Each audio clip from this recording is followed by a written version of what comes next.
यानंतर बातमी आहे भंडाऱ्यातली। भंडारा जिल्ह्यामध्ये आधीच गॅस सिलेंडर तुटवड्याची समस्या जाणवते असं असताना आता सिलेंडर बुकिंग मध्ये मोठा घोळ समोर आलेला आहे। ग्राहकांनी सिलेंडर बुकिंग केल्यानंतर त्यांच्या नावावर डिलिव्हरी दाखवते, मात्र प्रत्यक्षात त्यांना सिलेंडर मिळत नाही। विशेष म्हणजे सबसिडी सुद्धा त्यांच्या खात्यात जमा होते। त्यामुळे हा प्रकार नेमका काय आहे, यामध्ये काळा बाजार तर होत नाहीये ना, असा सवाल आता ग्राहकांकडून केला जातोय।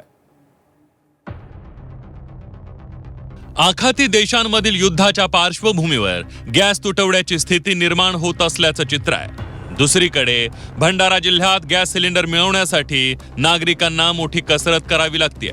त्यातच आता गॅस ग्राहकांसाठी नवी डोकेदुखी निर्माण झाली आहे। ग्राहकांना बुकिंग केल्यावर OTP येतो आणि गॅस सिलेंडर डिलिव्हर झाल्याचा मेसेजही येतो, मात्र सिलेंडर काही मिळत नाही।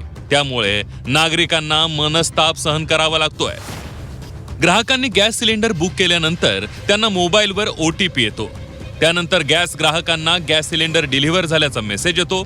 चक्क गॅस सिलेंडरच्या सबसिडीचे पैसेही खात्यात जमा होतात, मात्र सिलेंडरची डिलिव्हरी ग्राहकाच्या घरी होत नाही।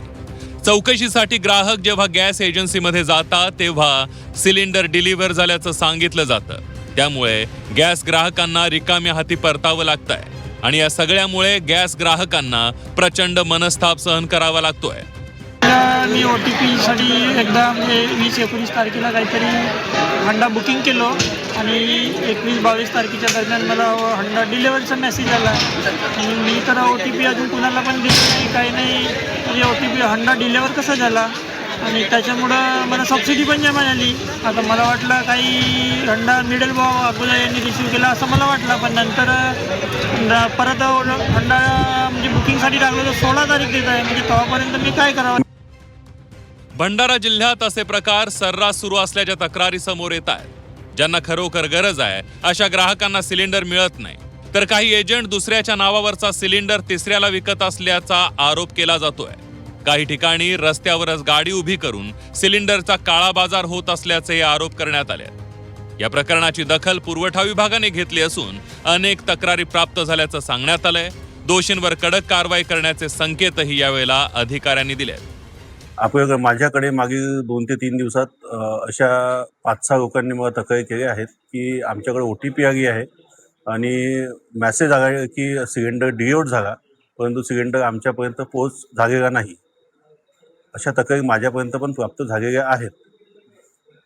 त्या अनुषंगाने मी सदर gas agency Gurudev gas agency Lakhandur यांच्या मालकांसोबत प्रत्यक्षात बोलणं केलं असता त्यांनी सदरचा सॉफ्टवेअरमध्ये काही चुका झाल्यामुळं असे मेसेज जात असल्याचे मला सांगितले आहे। त्यानंतर सदर कंपनीचे सेल्स ऑफिसर यांना सुद्धा मी सदरची बाब निदर्शनास आणून दिली आहे आणि त्या अनुषंगाने आमची कार्यवाही करणे सुरू आहे। आखाती देशातील युद्धामुळे राज्यात घरगुती गॅस सिलेंडरची मोठी टंचाई निर्माण झाली आहे। सिलेंडर मिळवण्यासाठी सर्वसामान्य ग्राहक तासनतास गॅस एजन्सीच्या रांगेत उभे राहत आहेत, तरीही सिलेंडर मिळेल की नाही याची शाश्वती नाही। अशा परिस्थिती असताना गॅस डिलिव्हरी न होताच डिलिव्हरीचा मेसेज आल्यानं ग्राहकांमध्ये संभ्रम आहे, त्यासोबतच संतापही आहे।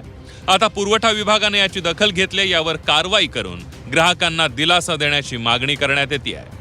प्रवीण तांडेकर, झी 24 तास, भंडारा।